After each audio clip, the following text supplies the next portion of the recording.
There is a kind of darkness that is not merely the absence of light, but a weight. It is a shadow that settles over the heart, ancient and suffocating, whispering that the dawn will never come again. In the great tapestry of time, there are moments when evil does not just threaten to win, it has won. The walls have fallen, the heroes are dead or scattered like dry leaves in a winter gale. The songs of joy have been forgotten, replaced by the rhythm of chains and the grinding of iron. But it is exactly there, in the deepest trough of the wave, that the tide begins to turn. Not with a shout of thunder, but with a singular, quiet act of defiance. Hope, or what the elves call Eärendil, is not the expectation that things will turn out well. It is the certainty that something makes sense, regardless of how it turns out. It is the courage to light a single candle in a void that stretches for 1,000 miles. Tonight, we go back to the most ancient days, to the end of the first age of Middle-earth, a time before hobbits walked the Shire, before the rings of power were forged. A time when the world was vast, flat, and burning. We go to the moment when the greatest darkness the world has ever known was met by a light that refused to die. This is not a story of a battle of armies, though armies there were. It is a story of how the tears of a broken world finally reached the ears of the powers that shaped it. It is the story of the War of Wrath and the cleansing of the earth. Hello, my friend. I'm Max. It is good to have you here with me. I know that sometimes the day leaves us feeling small, as if we are standing at the foot of a mountain too high to climb, or facing a sea too wide to cross. The noise of the world can be relentless, a storm that never seems to break. But here, in this quiet space we have carved out of the night, the storm cannot touch you. You are safe. You are sheltered. I want you to imagine, just for a moment, that you are a stone, not a pebble tossed by the waves, but a great ancient stone deep within the earth, cool, heavy, immovable. The world may rush above you, the winds may howl, the rains may fall, but you are grounded in the deep silence of the bedrock. You are at rest. Let your body mimic that stone. Feel the weight of your limbs sinking into the mattress. Let the tension in your jaw dissolve. Let your shoulders drop, releasing the burdens they have carried since morning. Take a deep breath in, drawing in the peace of the deep earth, and exhale slowly, letting go of the dust of the day. Tonight, we are going to tell a story of immense scale, a story of gods and monsters, of flying ships and dragons. But at its heart, it is a human story. A story about a sailor who was lost and a plea for help that changed the universe. So, close your eyes. Let the darkness be a comfort, not a fear. Let us journey back to the elder days.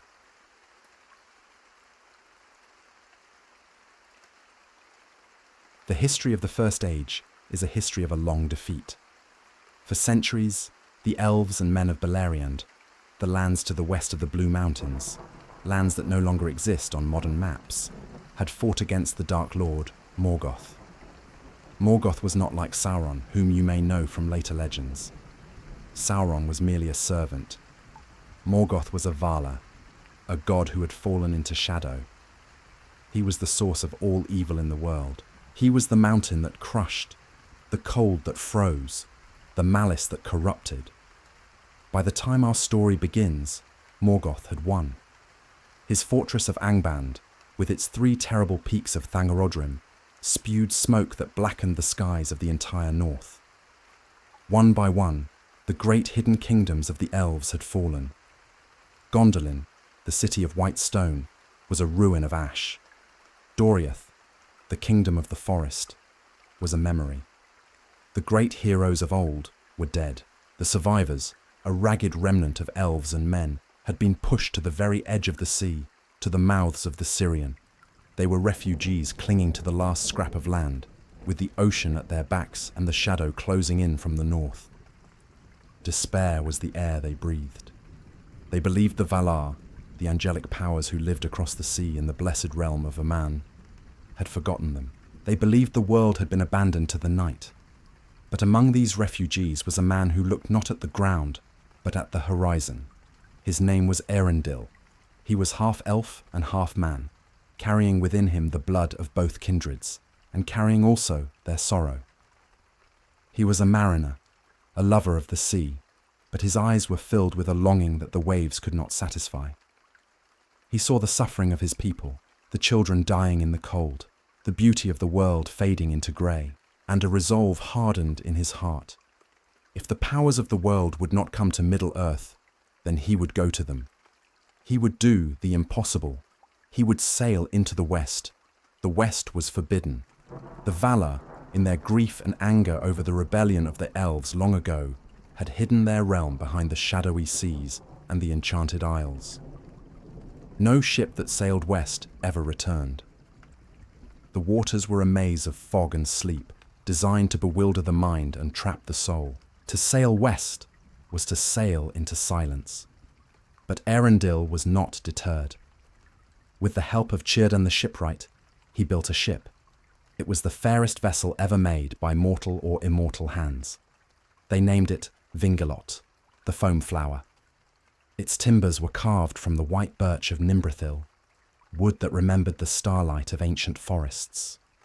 Its sails were woven from silver and spun like moonbeams. Its oars were golden. It was not a ship of war.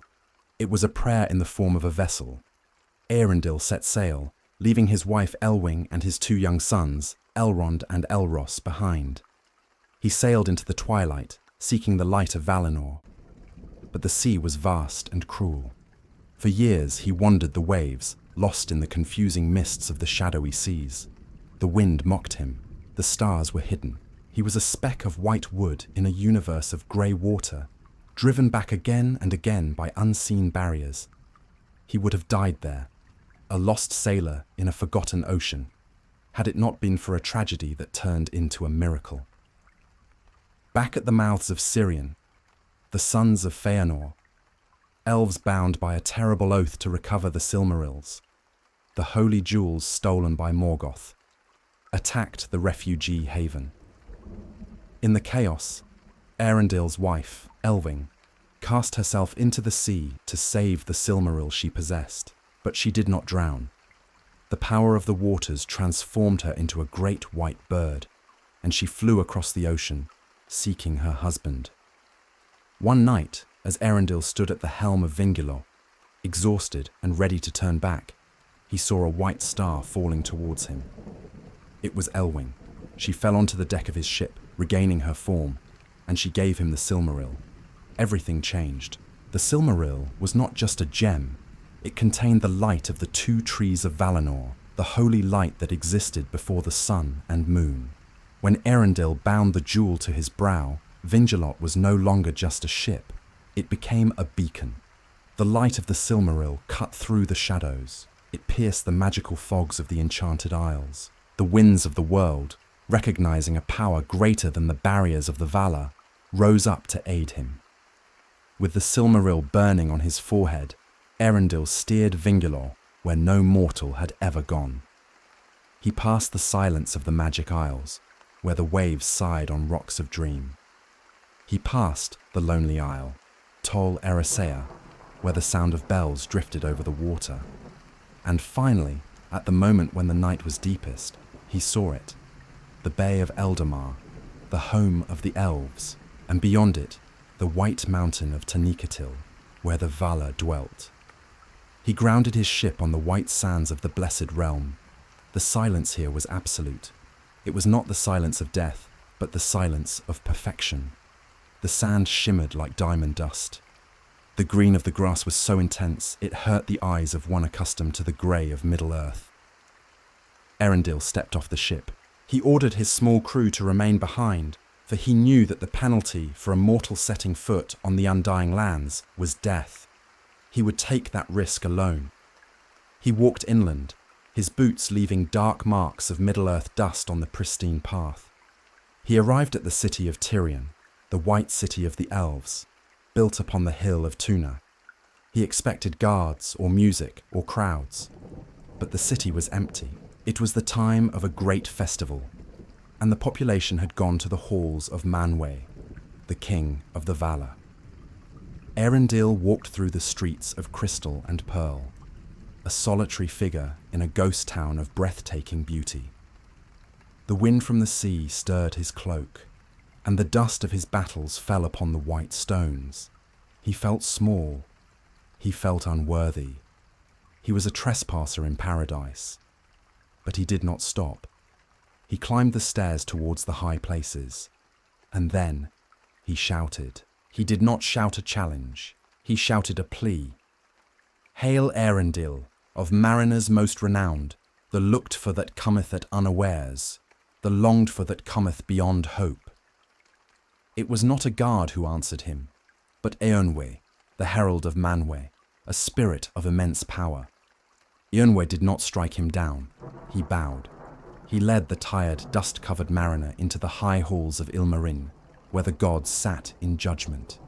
Eärendil stood before the powers of the world.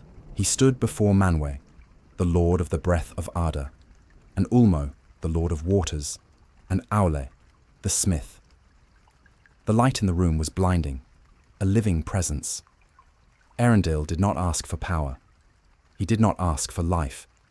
He did not ask to be saved personally. He spoke for the two kindreds. He spoke for the elves, who had been arrogant, but were now broken. He spoke for men, who had inherited a war they did not start. He told of the burning of the lands, the slavery of the people, the darkness of Angband that knew no end. He asked for pardon. He asked for pity.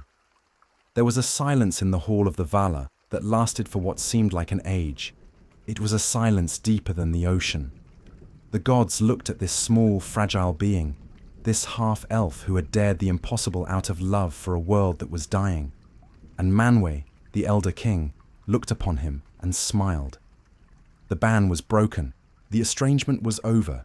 The prayer had been heard. The Valar would not just send aid. They would go themselves. They would summon the entirety of their power. They would empty their land of its strength. Because when the light finally decides to fight the darkness, it does not do so in half measures. The decision was made. The first age was ending. The war of wrath was about to begin. The silence that followed Eärendil's plea in the high hall of Ilmarinn was not empty. It was heavy, pregnant with the weight of ages. Manwë, the elder king, sat upon his throne of sapphire, his gaze stretching far beyond the white walls of the city, beyond the sea, to the smoking ruins of the north. For thousands of years, the Valar had held back. They had watched as the Noldor bled in their hopeless war. They had listened to the weeping of men and the breaking of the world. They had adhered to the self-imposed ban, a divine restraint born of the fear that their direct intervention would shatter the very foundations of the earth, as it had done in the ancient days before the sun and moon. But now, a new element had entered the equation. A mortal had crossed the shadows. A heart, pure and desperate, had offered itself not for power, but for pity. The tear had finally fallen into the ocean, and the ocean could no longer remain still. When Manwë finally stood, the movement was like the shifting of a tectonic plate. He did not shout. He did not rage. He simply nodded. And in that nod, the fate of Morgoth was sealed. The order went forth from Taniqatil, carried by the winds that obeyed the elder king. It was a summons such as the world had never heard and would never hear again. It was the awakening of the Blessed Realm. Valinor for millennia had been a land of peace. Its gardens were for walking, its fountains for singing, its metals for adornment. But Valinor was not defenseless. The Valar were the shapers of the world, and their power was absolute. As the summons spread through the golden streets of Valmar and the pearl-lined quays of Alqualondar, the atmosphere of paradise shifted. It did not become dark, rather, the light became hard. The soft golden haze of the afternoon sharpened into the brilliance of a drawn sword. The bells that usually rang for festivals now rang a deeper, more solemn tone. a rhythm of marching feet that vibrated in the crystal-paved streets. The host of the Valar began to assemble, and what a host it was. It was not a chaotic gathering of levies and conscripts, but the orderly rising of perfection against corruption. First among them were the Vanya. These were the fair elves, the first kindred, the beloved of Manwë and Vardë. They had never left Valinor. They had never seen the darkness of Middle-earth, nor the staining of blood on the grass. Their spears were not forged for cruelty, but for the defense of light. They marched down from the slopes of Oyolossa, led by Ingwe, the high king of all elves. To look upon them was almost painful. They were tall and terrible in their beauty, their hair a golden river flowing beneath helms of silver white. Their armor was not made of heavy iron that rusted, but of a metal that seemed to hold its own inner illumination, perhaps mithril or something even more ancient, light as silk but harder than dragon scale. When they moved, they did not clang or rattle. They flowed like a river of starlight, a silent shimmering force that carried with it the sanctity of the undying lands. They sang as they marched, a song not of battle fury, but of justice, a harmonic resonance that seemed to purify the air before them. Marching with them were the Noldor of Aman. These were the kin of those who had rebelled and left, the elves who had chosen to stay behind with Finarfin, the wise king. For centuries, they had lived in the peace of Eldamar, grieving for their exiled brothers and sisters. Now, Finarfin led them to war. There was a different quality to their demeanor. While the Vanya were radiant with a divine detachment, the Noldor carried a somber determination. They were marching to save their kin, to right the wrongs of the past, to close the circle of tragedy that Fëanor had opened so long ago. Their swords were long and keen, their shields emblazoned with the devices of their houses, unmarred by the wear of centuries. They marched not for the joy of victory, but for the necessity of the end. But an army, no matter how mighty, must cross the sea, and here lay the shadow of an ancient sin. The only ships capable of transporting such a host belonged to the Teleri, the sea elves of Alqualondë. They remembered the first kinslaying. They remembered when the Noldor of Middle-earth had slain their people on the white piers to steal their ships. When the call to war came, the Teleri were torn. They would not fight. They would not set foot on the lands of Middle-earth, stained with the blood of their kin. But they listened to the command of the Valar, and they looked at Eärendil, the mariner who carried the blood of their own kin, and they agreed to help. They would not be warriors, but they would be the ferrymen of the gods. The fleet that assembled in the Bay of Eldamar was a sight that defied the imagination of mortal men. Thousands of white ships, shaped like swans, like gulls, like sea serpents of white wood. Their sails were vast canvases of silver and pearl, catching the winds that Manwë himself breathed into them. The Teleri manned the oars and the helms, their faces set in stone, their silver hair flying in the wind, speaking no word to the soldiers they carried. They were the silent chauffeurs of the apocalypse, doing their duty to the powers, but refusing to participate in the violence. And leading this host were the Maiar. These were not elves, but angelic spirits of the same order as Gandalf and Saruman, but unclad in the limiting bodies of old men. They appeared in forms of majesty and terror. Eärendil, the herald of Manwë, stood at the prow of the lead ship, his banner streaming with a light that seemed to rival the sun. He was the greatest master of arms in Ardă, a being of pure martial prowess, his sword forged from the very lightning of the heavens. With him were others, spirits of wind and water, spirits of earth and fire, finally unleashed to undo the corruption of their fallen brother, Morgoth.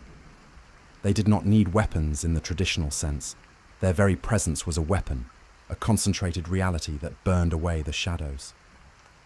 The crossing of the great sea, the Belegar, was not a journey of days or weeks as mortals reckon time. It was a transition between states of being.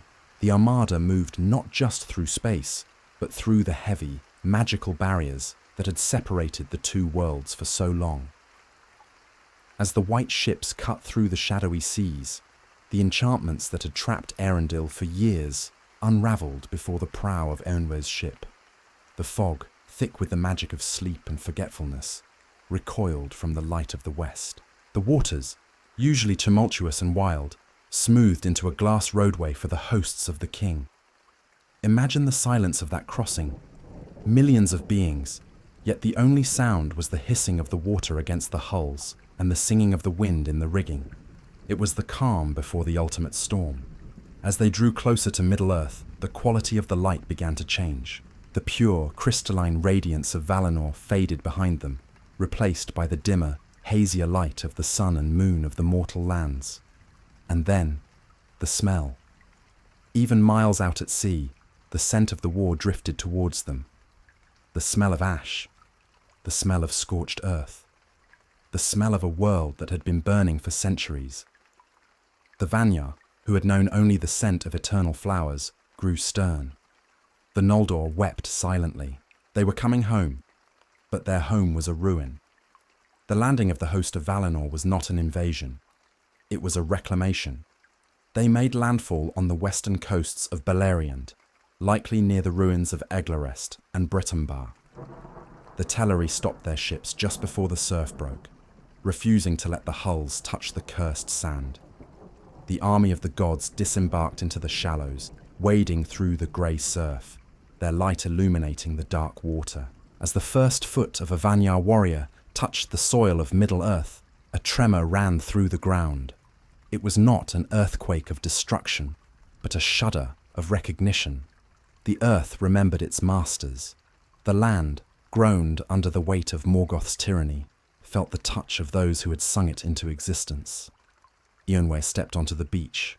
He raised his great trumpet, an instrument of silver and platinum wound with spells of unbinding. He took a breath that drew in the winds of the sea, and he blew. The sound was not merely loud, it was absolute. It rolled across the ruined lands of Beleriand, snapping trees, shattering the windows of dark fortresses miles away, and echoing off the peaks of the Blue Mountains in the far east. It was a note of pure authority. It passed over the camps of men who fell to their knees in terror and awe. It passed over the hidden caves where the last elves cowered, lighting a fire of hope in their hearts that they thought extinguished. And it rolled north. It rolled over the deserts of Anfauglith, the gasping dust. It rolled up the iron slopes of Thangorodrim. And it penetrated the deep, dark halls of Angband. Deep in his throne room, Morgoth heard it. The Dark Lord, who had grown bloated and heavy with his own malice, who had dispersed his power into the very matter of the world to control it, felt a sensation he had forgotten for an age. Fear. Not the fear of a stratagem or a trap, but the primal fear of the criminal who hears the step of the executioner at the door. He knew that sound. It was the sound of his brother's house. It was the sound of judgment. But Morgoth was proud, and his power was still vast beyond reckoning. He would not surrender. He believed he had corrupted the world too deeply for the valor to save it without destroying it. He believed he held the hostages of creation. So, he roused his armies. He emptied the dungeons. He opened the gates of hell. The host of Valinor did not rush. They marched north with a steady, inexorable pace.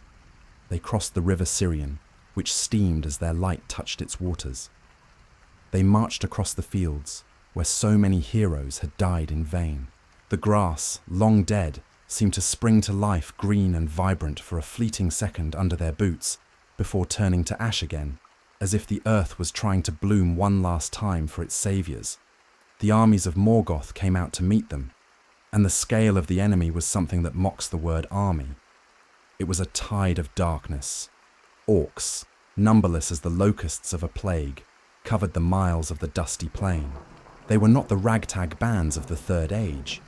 These were the ancient orcs, strong with the dark magic of the Elder Days, clad in black iron, fueled by the will of a god. There were trolls, great mountain stone beasts that could crush a house with a single blow. There were the werewolves, spirits of dread trapped in wolf form, and leading them were the Balrogs. The Balrogs of this age were not solitary shadows in the deep. They were the captains of Angband, They were demons of fire and shadow, whipping their thongs of flame, their presence radiating a heat that withered the air. Gothmog was dead, but others remained, and they marshalled the forces of the dark with a whip of terror.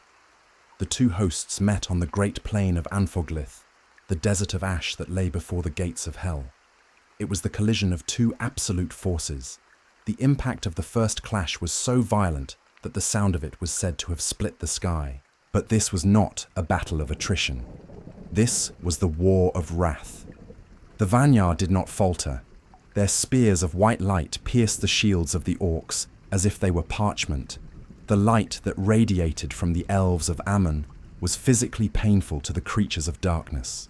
The orcs, bred in the dark and accustomed only to the dim red light of the volcanoes, were blinded. They shrieked as the radiance of Valinor burned their retinas. The Noldor of Finarfin fought with a cold, precise fury, cutting through the ranks of the enemy, avenging the ghosts of the Nerneith Arnoediad, the battle of unnumbered tears. But the true contest was between the powers. The Maiar of Valinor met the Balrogs of Angband, fire against light. The Balrogs unleashed torrents of flame, but the Maiar walked through the fire unscathed, their own forms shining brighter than the inferno. Ernwer moved through the battlefield like a white wind. His sword flashed, and whole battalions of orcs were swept away like dust. He met the Balrogs, and the clash of their weapons created thunder that shook the roots of the mountains. One by one, the demons of fire were extinguished, their flames doused by the higher authority of the West. Morgoth, watching from his high throne in the deeps, felt his confidence crumbling. His armies were dissolving. The sheer quality of the Valinorian troops was something he had miscalculated. He had forgotten what elves were like when they were fresh from the light of the trees, unwearied by centuries of sorrow. He had forgotten the strength of the Maiar when they were not bound by the rules of disguise. He unleashed his reserves. He sent forth everything. He emptied the pits of Angband of every twisted thing he had ever bred in the darkness. Legions of wolves, battalions of dragons, the ground dragons, the ancestors of Glaurung who crawled and crushed.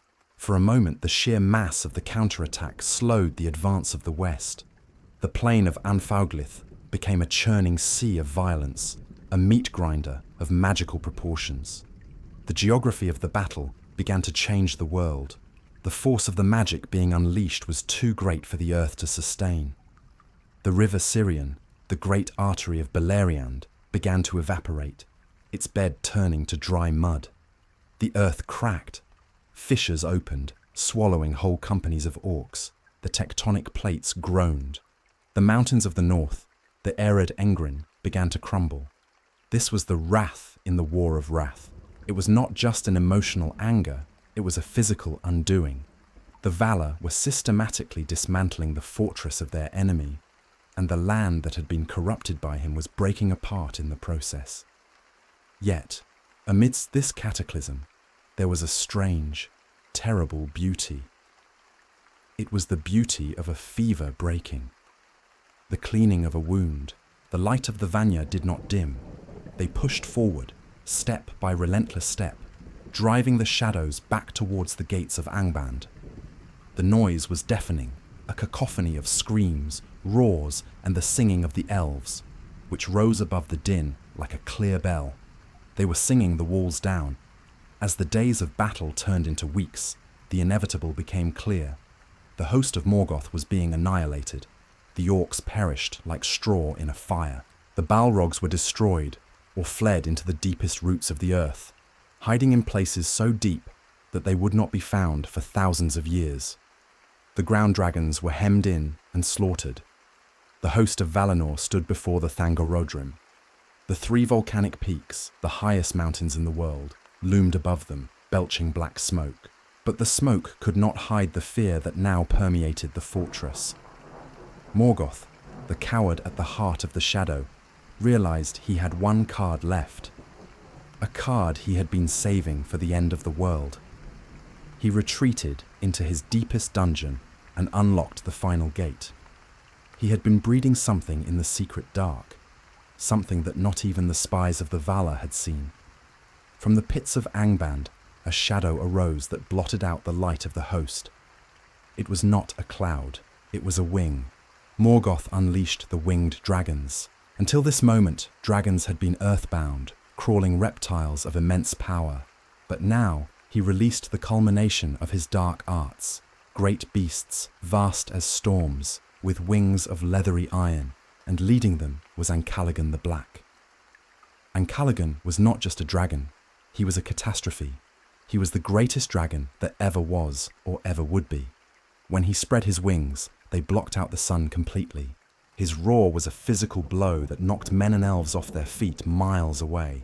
He rose from the pits like a black sun rising in reverse. With him came a storm of fire, lightning, and wind. The host of the Valar, for the first time, fell back. The sudden appearance of this aerial terror broke their momentum. The Vanyar looked up, shielding their eyes not from light, but from a darkness so deep it burned. Ancalagon descended, breathing a fire that was hotter than any natural flame, a fire that could melt the magical armor of the Maiar. The other dragons swarmed around him, a tempest of talons and teeth.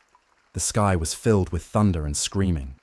The ground shook as the Valar retreated, giving ground before the heat. It seemed for a terrifying moment that Morgoth's final gambit would work, that the sheer brute force of Ancalagon would break the resolve of the West. The shadow fell over the army of light. The singers fell silent. The advance halted. But the story of the First Age began with a star, and it would end with one. High above the clouds, where the air was thin and cold, a new light appeared. It was not the sun, for it was night. It was a brilliant, piercing white star, moving with impossible speed. It was Vingilot. Eärendil had returned. He had not stayed in Valinor to watch. He had taken his ship, blessed by the Valar and hallowed by the Silmaril, and he had flown into the battle. He was the mariner of the sky. The light of the Silmaril on his brow blazed with the power of the two trees, a holy light that was anathema to the dark creatures. And he was not alone. Around his ship, gathered from the high crags of the encircling mountains, came the great eagles. Thorondor, king of eagles, the mightiest bird that ever lived, led them. Their wingspans were immense, their beaks of gold. They were the birds of Manwë, and they had come to fight for the dominion of the air. The clash between Eärendil and Ancalagon was the climax of the ancient world. It was the meeting of the highest hope and the deepest despair. The ship against the dragon, the star against the void. The battle in the sky lasted for a day and a night. Imagine the sight for those on the ground. They stopped fighting. Orcs and elves alike looked up, paralyzed by the spectacle. Above the rolling clouds of smoke, flashes of light and fire illuminated the stratosphere. It was like watching a thunderstorm of gods. Eärendil, steering his ship through the chaotic currents of the dragon's wings, shone the light of the Silmaril directly into the eyes of the beast. The eagles tore at the dragon's wings, weaving and diving in an aerial ballet of death. Ancalagon roared, and the sound shattered cliffs. He breathed fire, trying to incinerate the tiny white ship that buzzed around him like a gadfly. But Vingilot was nimble, and the Silmaril was a shield. Eärendil fought with a spear of light, striking again and again at the dragon's armored hide. As the sun began to rise on the second day, marking the dawn of a new era, Eärendil struck the fatal blow. Perhaps he pierced the dragon's eye, or found a gap in the scales over the heart. Ancalagon the Black shrieked, a sound that ended the war. The fire in his throat sputtered and died. The strength left his massive wings. He fell. The fall of Ancalagon was a cataclysm in itself. He did not just hit the ground, he fell upon the towers of Thangorodrim. The three great volcanic peaks, raised by Morgoth in the earliest days, were crushed by the weight of the dying dragon. The stone shattered. The mountains collapsed into a pile of rubble and ash. The impact sent a shockwave that leveled the remaining walls of Angband. The dungeon was broken open. The roof of the world had collapsed. With the death of their champion and the destruction of their fortress, The morale of the dark armies evaporated. The sun rose, piercing the smoke for the first time in centuries. The host of the Valar surged forward. There was no more battle. There was only the sweeping away of the debris. The orcs perished. The few remaining Balrogs fled to the roots of the earth. The Valar descended into the ruins of Angband. They found Morgoth in the deepest pit. He stood there, not a defiant god, but a frightened tyrant. He had stripped himself of his power to fuel his armies, and now he was diminished. He cowered in the corner of his own throne room. He sued for pardon, but his lies were spent. Tulkas, the champion of the Valar, wrestled him to the ground. He bound him with the chain Anginor, which had held him once before ages ago. They beat his iron crown into a collar for his neck. They cut his legs from under him, so he could never walk again. Morgoth was dragged out of his fortress. He was taken to the doors of night, the edge of the universe, where the walls of the world end and the timeless void begins. And there, executed by the will of the king, he was thrust out. The door was shut. The lock was turned. The Dark Lord was gone. But the victory had a price. The violence of the war, the fall of the dragons, the breaking of Thangorodrim. It was too much for the land of Beleriand. The foundations were broken. The sea rushed in. The great sea, Belegaer, rose up to claim the battlefield. The lands of the elves, the forests of Doriath, the ruins of Gondolin, the fields of Anfauglith, all of it began to sink. The water covered the history of the First Age.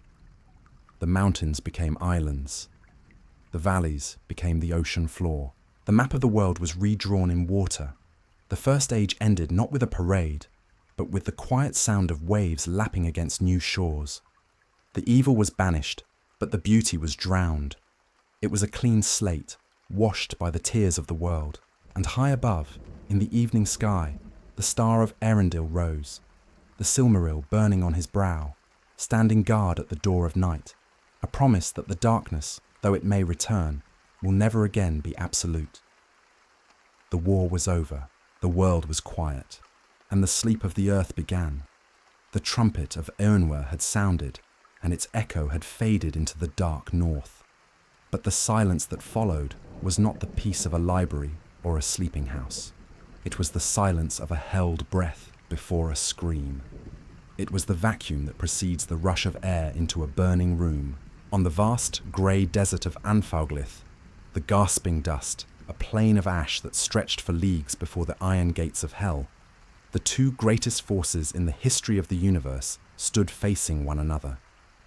On the one side, the light of Aman. The host of the Valar did not look like a mortal army. There were no campfires, for they needed no warmth. There was no nervous chatter, for they knew no fear.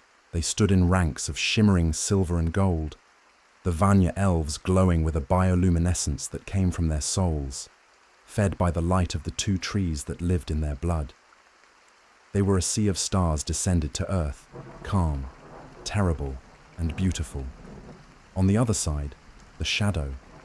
Angband did not just open its gates, it vomited forth its hatred. Morgoth had emptied his dungeons. The horizon, jagged and dark, began to move. It was a tide of black iron, a swarming mass of orcs that numbered in the hundreds of thousands, perhaps millions. They were not the scrawny scavengers of later ages. These were the great orcs of the First Age, tall, broad-shouldered, clad in heavy plate forged in the volcanic deeps. They marched to the beat of drums made from the skin of dragons, a rhythm that felt like a headache pulsing in the earth. And then, the moment broke. The collision of the two hosts was not a sound, it was a tectonic event. When the front lines met, the shockwave flattened the few remaining dead trees on the edges of the plain. It was light, crashing into void. The Vanyar did not charge with a battle cry, they charged with a song, a single high note of pure clarity that cut through the guttural roars of the enemy.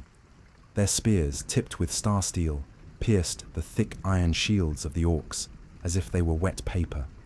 Where the elves of the west walked, the shadows physically recoiled. It is said that the light radiating from their faces was so intense that the orcs, creatures bred in the eternal dark, were blinded before they could even strike. They dropped their weapons, clawing at their burning eyes, screaming as the radiance of paradise scoured their corrupted souls. But Morgoth was not a fool. He knew his foot soldiers were merely chaff, meant to slow the tide. He had weapons of a different order. From the deep gates, behind the wall of orcs, came the heat. The air shimmered and distorted. The Balrogs came. In the later ages, a single Balrog would be the doom of a dwarven kingdom. Here, there was a legion of them. They were the Valorokar, the demons of might. They were fallen Maiar, spirits of fire who had clothed themselves in terror. They moved with a speed that belied their size, wreaths of flame streaming from their manes like bleeding comets. Their whips of fire cracked with the sound of thunder, and their swords of black obsidian drank the light. They crashed into the host of the Valar like meteors. The battle shifted from a slaughter to a duel of gods. Eärendil, the herald of Manwë, met the captains of Angband. This was not a sword fight. It was a collision of fundamental energies. When Eärendil's sword clashed with a Balrog's whip, the flash illuminated the entire northern hemisphere. White fire met red fire. The heat was so intense that the armor of the fallen melted instantly into the sand, creating pools of liquid metal that flowed like water. The Balrogs fought with the desperation of trapped animals. They knew that if they fell here, there would be no return. They unleashed torrents of dark sorcery, spells of crushing weight and suffocating smoke. But the Maiar of the West walked through the fire as if it were a spring breeze. They were the uncorrupted brothers of these demons, and their power was fresh and clean. One by one, the great demons of shadow were extinguished. Their fires sputtered and died, leaving behind only husks of black smoke that dissolved into the wind. Yet, Morgoth had more. He unleashed the ground dragons. These were the brood of Glaurung, the father of dragons. They had no wings. They were vast, slithering leviathans, armored tanks of scales and muscle. They poured out of the gates like rivers of molten gold and red. Their bellies crushed the rock to powder. Their breath was a toxic fume that rotted the lungs of any who breathed it. They rammed into the ranks of the elves, breaking the lines with sheer mass. The battle became a chaotic swirl. It was no longer lines of infantry. It was a swirling maelstrom of magic and steel covering hundreds of miles. And the earth itself began to scream. We must pause to understand the scale of what was happening to the land. This war was not just killing soldiers, it was killing the continent. The sheer release of magical energy, the clashing of wills between the Valar and Morgoth, was destabilizing the crust of the planet. The River Sirion, the great waterway that had defined the geography of Beleriand for thousands of years, began to boil. The water turned to steam, rising in thick white clouds that mixed with the black smoke of Angband. The riverbed dried up, cracking into a mosaic of baked mud. The fish died. The water spirits fled. The lifeblood of the land evaporated in an afternoon. To the west, the Ered Wethrin, the mountains of shadow, began to shake. Great landslides tore the faces off the cliffs, burying entire battalions of orcs and elves alike under millions of tons of granite. The ground rippled like a disturbed pond. Fissures opened up in the plain of Anfaglith, miles deep, swallowing the combatants into the fiery bowels of the earth. Lava began to seep up through the cracks, not from volcanoes, but simply because the skin of the world had been torn open. Beleriand was breaking. The forests of Doriath, already ruined, caught fire from the heat of the battles miles away. The lakes turned to poison. The very air became hard to breathe, charged with so much ozone and magic that every hair on a body stood on end. It was the sound of a world ending. The groan of the tectonic plates was a constant low-frequency bass note that vibrated in the teeth of every living thing. And yet through the smoke and the ruin, the light of Ammon pushed forward. It was inexorable. It was slow, grinding and painful, but it was unstoppable. The Noldor, led by Finarfin, fought with a particular grimness. They were fighting on the graves of their fathers. Every step they took was on land that had been soaked with the blood of their kin. They saw the ruins of the fortresses their grandfathers had built. They saw the corruption Morgoth had wrought upon the beauty of the world, and it fueled a cold, white rage. They did not tire. They did not sleep. They fought for days, then weeks, then months. The passage of time in the War of Wrath is difficult to measure. The sun was often hidden by the clouds of war. The moon was a red blur behind the smoke. It was a twilight war, lit by the flashes of sorcery and the glow of the Silmarils that some of the great lords bore in their spirits. Gradually, the tide turned irrevocably. The legions of orcs were not just defeated, they were erased. The mountains of bodies were so high, they blocked the flow of the new lava streams. The ground dragons, for all their strength, were hemmed in by the spears of the Vanyar and hewn to pieces. The Balrogs were few now, hunted down by the Maiar, fleeing back to the deep shadows of the earth, hiding in roots and crevices where they would sleep for epochs, waiting for a darker day. The host of the Valar reached the feet of Thangorodrim. The 3 volcanic peaks loomed above them, vast and terrible, the chimneys of Morgoth's factory. The gates of Angband, those iron doors that had never been forced, stood before them. They were battered, scarred by the trumpet blasts, but still standing. A silence fell over the battlefield again. The roar of combat faded into the moans of the dying and the settling of the broken earth. The wind shifted, blowing from the sea, clearing the smoke for a brief moment. The soldiers of the west looked up at the fortress. They were weary. Their silver armor was blackened with soot and dragon blood. Their swords were notched. But they stood victorious. They had done it. They had crossed the impossible sea. They had marched across the ruined continent, and they had broken the power of the Dark Lord. Or so they thought. Deep inside the mountain, in the darkest, coldest chamber of his soul, Morgoth felt the silence. He felt the absence of his armies. He felt the tremors of his fortress shaking apart. He knew that the ground war was lost. His orcs were dust. His Balrogs were dead or hiding. His empire was a smoking ruin. But Morgoth was the first and mightiest of the Valar. He was not merely a king, he was a force of creation that had turned to destruction, and he had not been idle in the long centuries of his rule. He had been breeding a nightmare. He had been saving a weapon for the moment when all hope seemed lost for him. He walked to the deepest pits of Angband, places where even the orcs feared to tread. He stood before a chasm that went down to the burning core of the world, and he spoke a word of command in a language that hurt the stone to hear. Something stirred in the dark, something vast, something that did not crawl but uncoiled. Outside, the host of the Valar prepared to breach the gates. Eönwë raised his sword to give the signal. The elves tightened their grip on their spears. They expected a final charge of desperate orcs. They expected Morgoth to come out and fight. They did not expect the mountain to explode. It started with a rumble that made the previous earthquakes seem like a shiver. The peaks of Thangorodrim did not just shake, they bulged. The side of the mountain was blown out from the inside.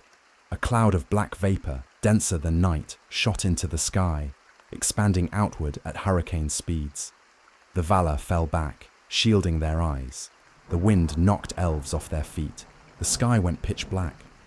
And then, 2 points of green fire appeared in the smoke. Eyes the size of lakes. From the broken mountain, a shape emerged.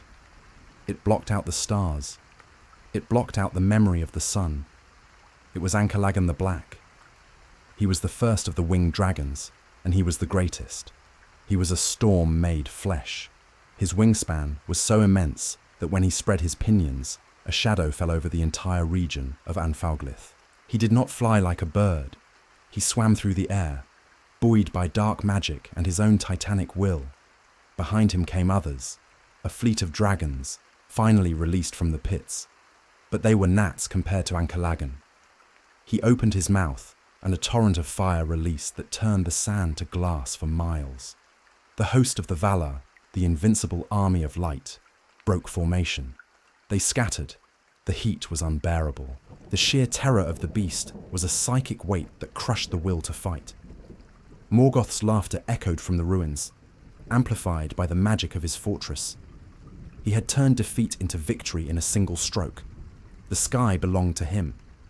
The dragons circled, casting fire down upon the white ships far away on the coast, upon the silver ranks of the Vanya. The war of wrath seemed lost. The earth could not stand against this. The sky was burning. The darkness had returned, heavier and hotter than before. But the bedtime story is not a tragedy. We know, don't we, that the darkest hour is just a setting for the brightest light. Far above the smoke, where the air was thin and cold, where the screams of the battle were just a murmur, a new star was rising. It wasn't moving with the slow cadence of the celestial bodies. It was racing. It was diving. Eärendil saw the shadow rising. He felt the heat on his face. He checked the Silmaril on his brow, feeling its holy warmth. He gripped the wheel of Vingilot, and he turned the prow of his flying ship downward, into the smoke, into the fire, into the legend. But we will leave him there, just for a moment, poised at the top of the sky, ready to descend. Let the image of the battlefield fade. Let the roar of the dragons soften into the rumble of distant thunder. You are safe here.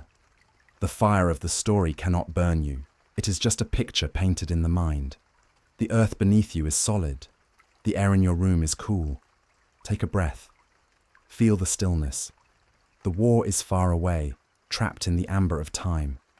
Rest now, for the final turn of the tide awaits. The night had fallen over the world, but it was a night without stars. The sky above the desert of Ancalagon was a ceiling of suffocating smoke, churned into violent storms by the beating of wings that spanned horizons. The host of the Valar, that invincible army of light which had marched across the ocean and broken the gates of hell, was now retreating. For the first time since the trumpets of Eärendil sounded on the beaches, the advance had stopped. The heat was no longer a metaphor for battle. It was a physical wall. The air burned, the sand fused into glass. The very moisture in the eyes of the elves evaporated, leaving them blinking against a wind that tasted of sulphur and ancient malice. Morgoth, watching from the deep shadows of his throne room, felt a thrill of dark triumph. He had played his final hand. He had unleashed Ancalagon. The great black dragon was not merely a beast. He was a catastrophe of biological engineering and dark sorcery.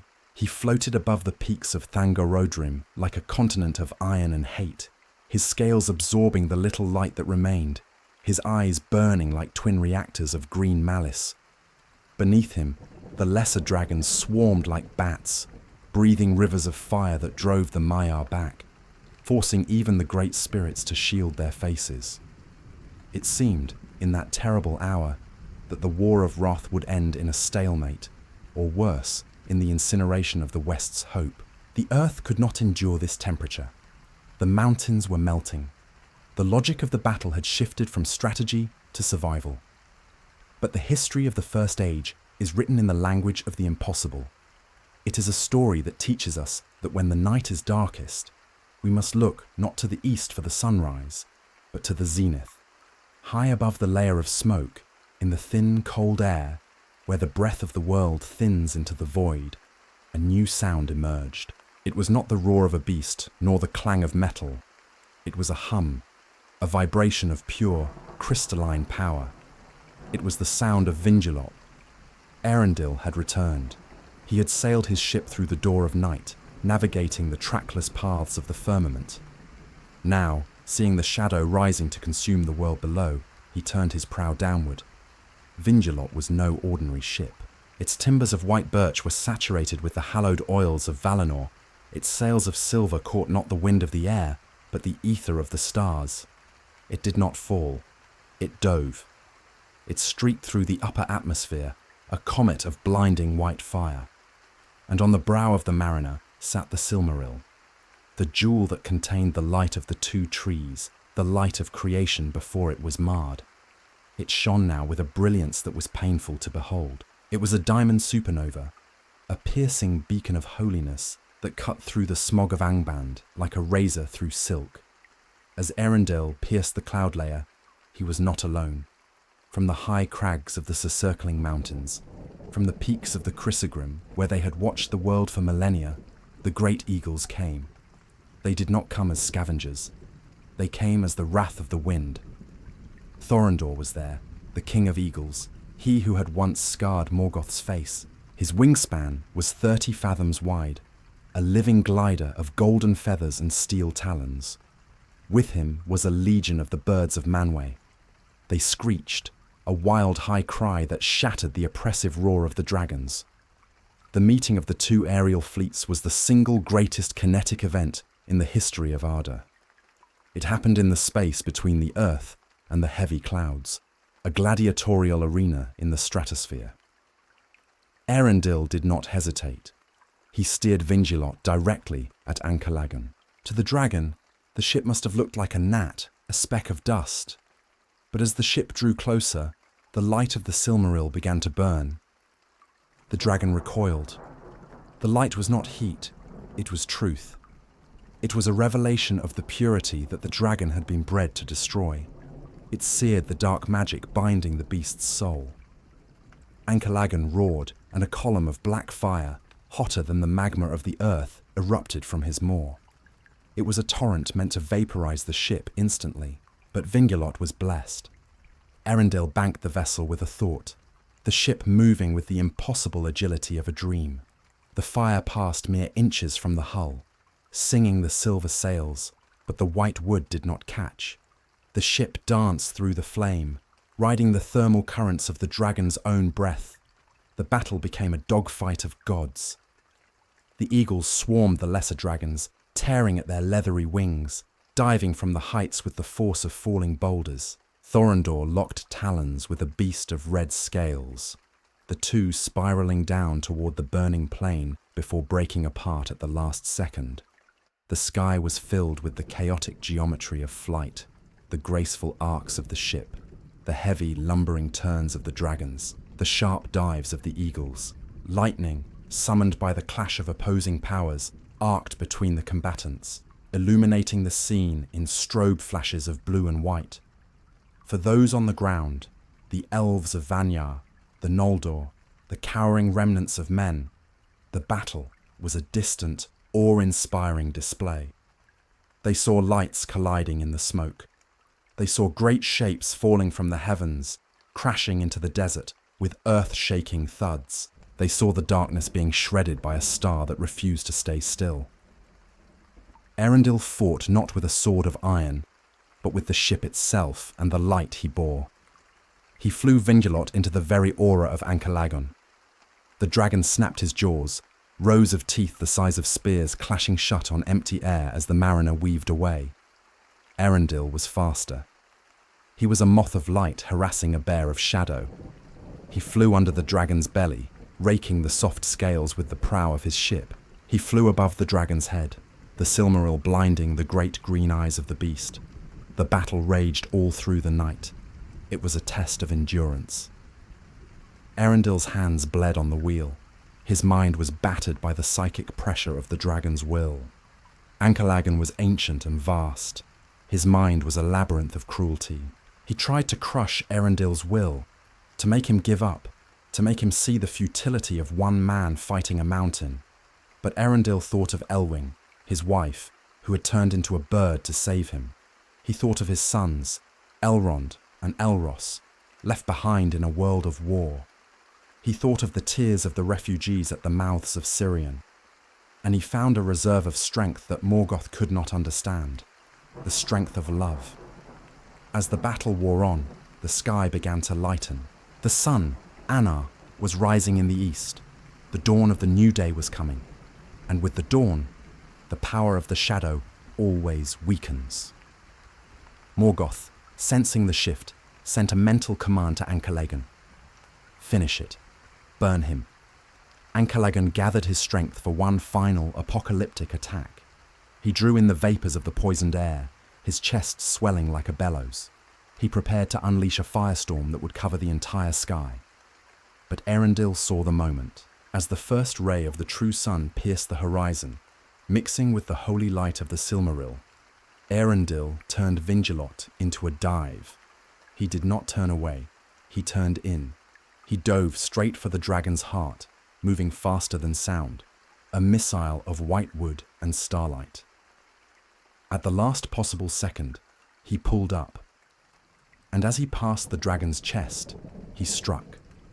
Whether with a spear, a sword, or a bolt of pure light channeled through the Silmaril, the legends do not say. But the blow was true. It pierced the armor of the black dragon. It found the dark furnace heart of the beast. Ancalagon the Black shrieked. It was a sound that shattered the remaining windows of Angband. It was the sound of a god dying. The fire in his throat choked him. The magic that held his massive bulk in the air unraveled. He fell. The fall of Ancalagon was not like the fall of a bird.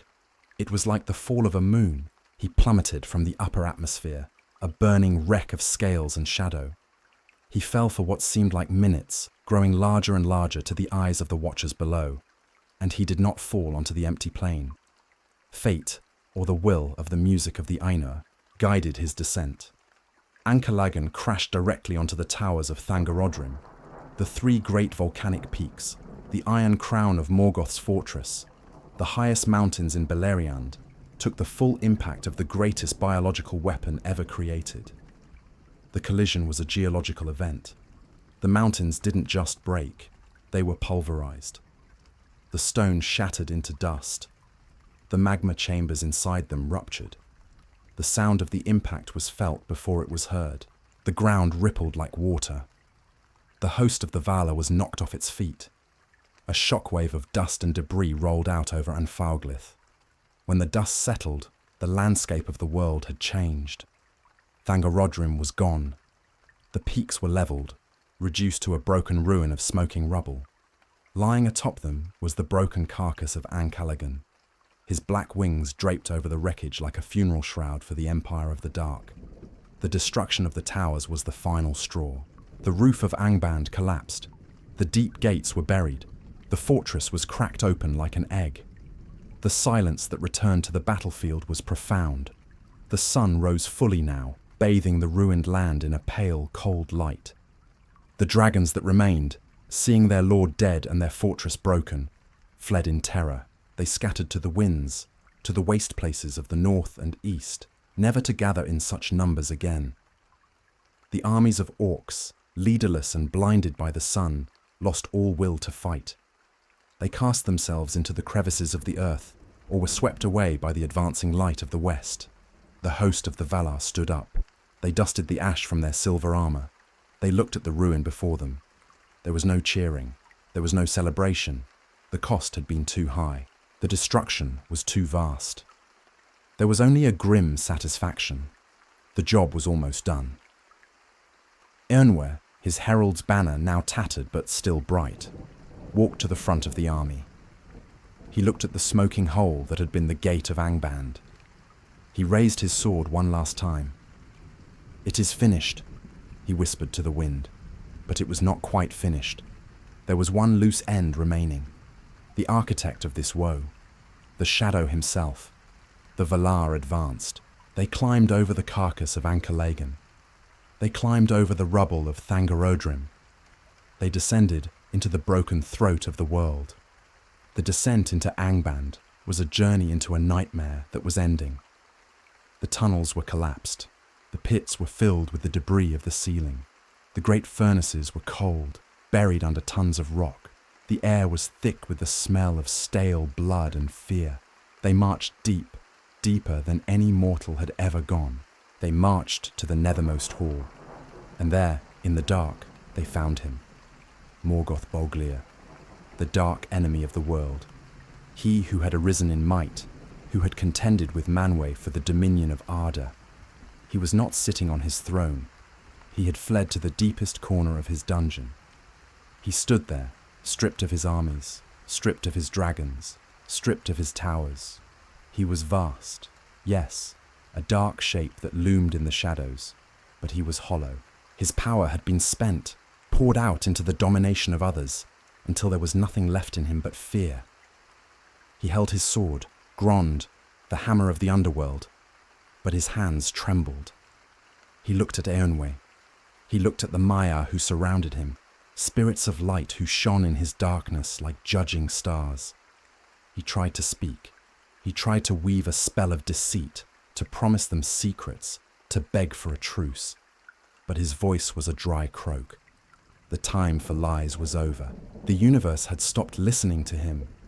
The scene in that dungeon was the final image of the First Ages War. It was not a grand duel. It was an arrest. Torkas the Strong, the Valar who laughed in battle, stepped forward. He did not need a weapon. He wrestled the Dark Lord to the ground.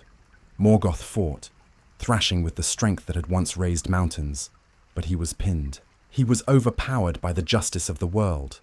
They bound him with Angainor, the great chain forged by Aule the smith, the chain that had held him ages ago. It tightened around his wrists and ankles, burning his flesh with its holiness. And then they took his crown, the Iron Crown, set with the 2 remaining Silmarils. The crown that he had worn for an age, the weight of which had bent his neck permanently. Eärendil took it from his head. The heavy iron rang against the stone floor.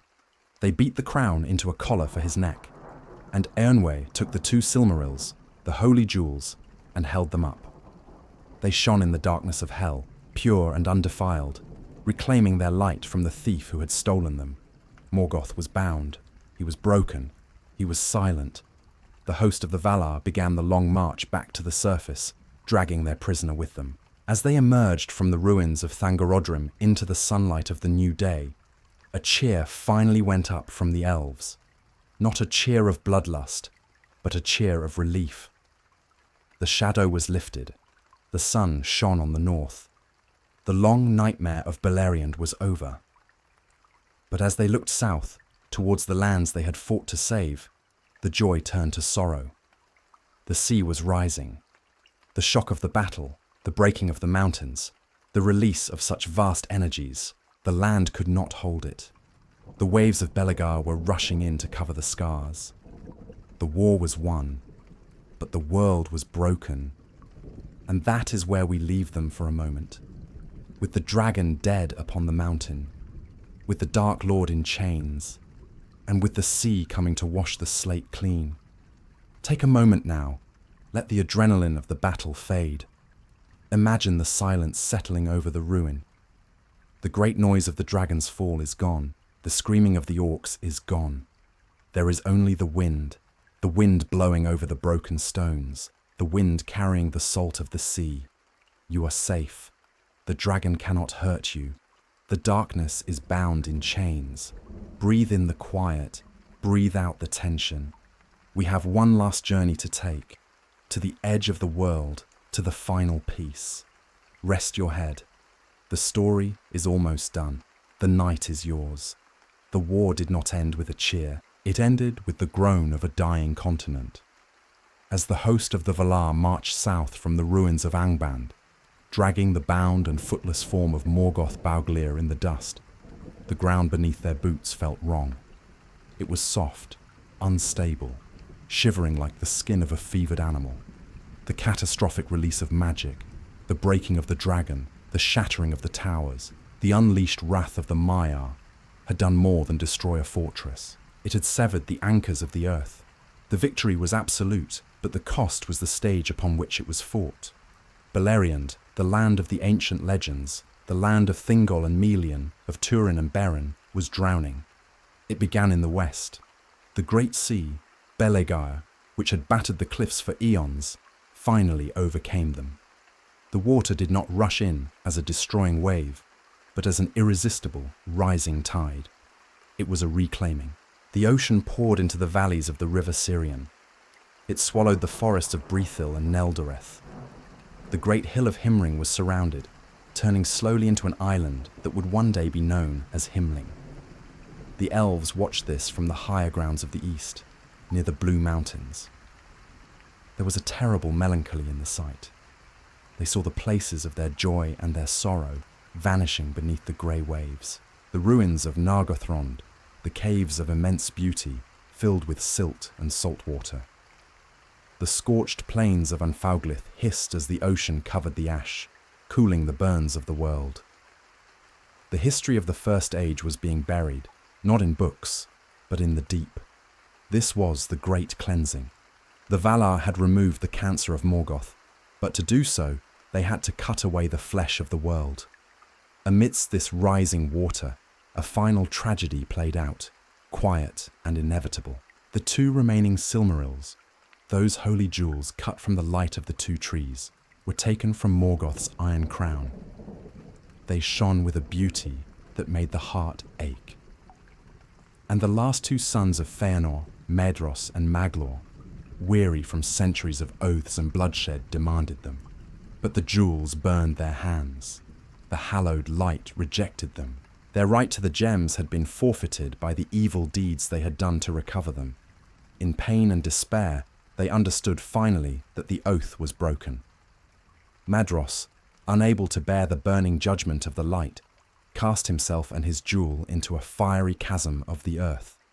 The Silmaril went to the heart of the world, joining the fire. Maglor, the greatest singer of the elves, cast his jewel into the sea. It sank to the depths, joining the water.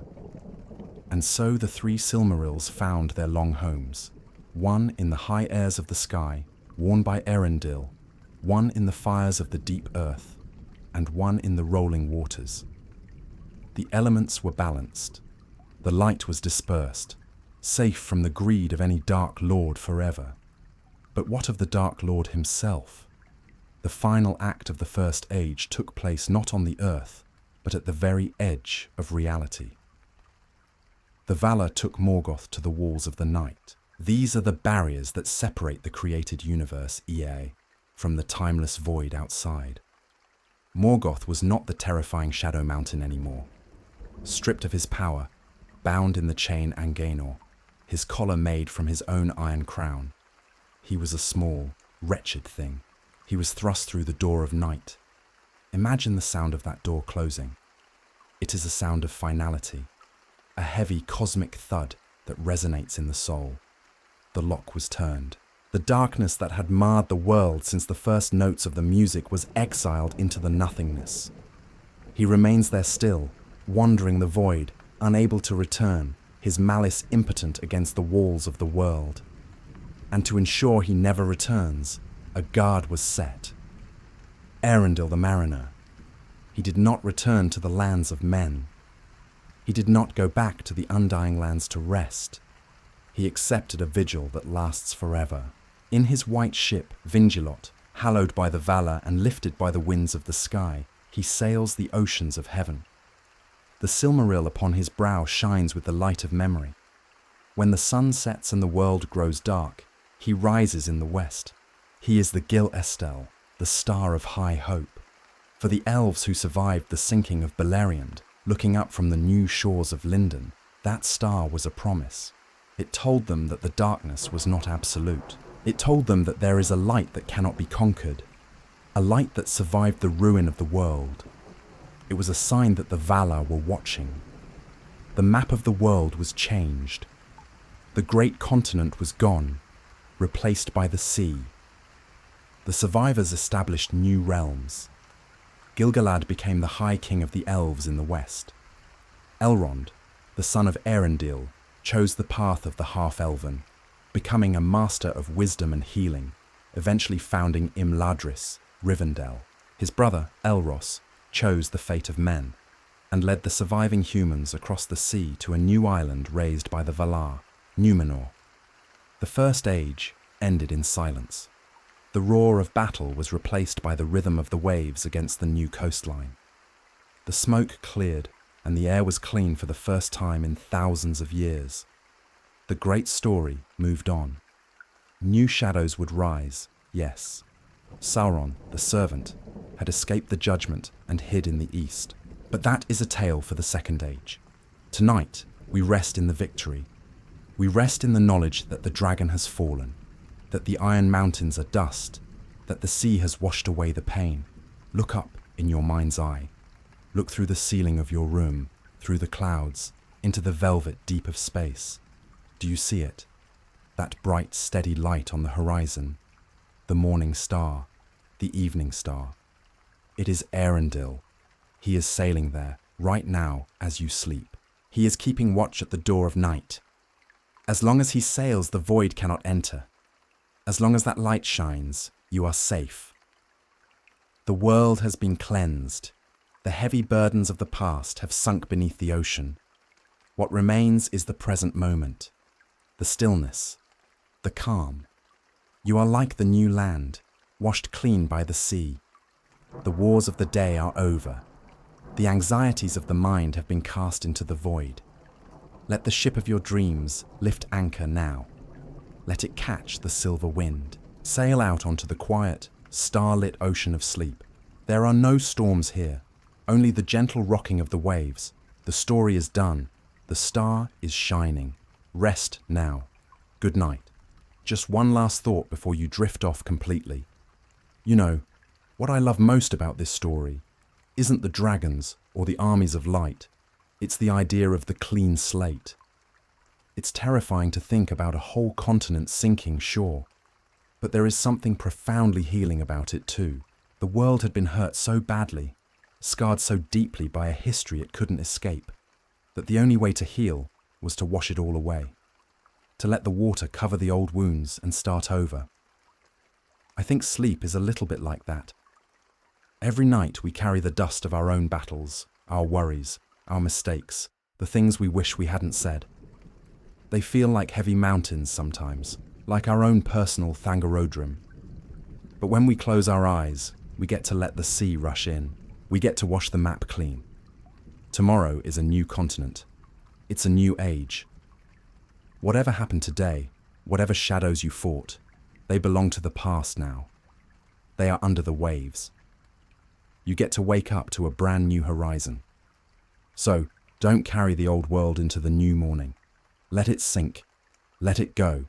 The star is up there. The guard is set. You can rest now. Sleep well, my friend. I'll see you in the next story.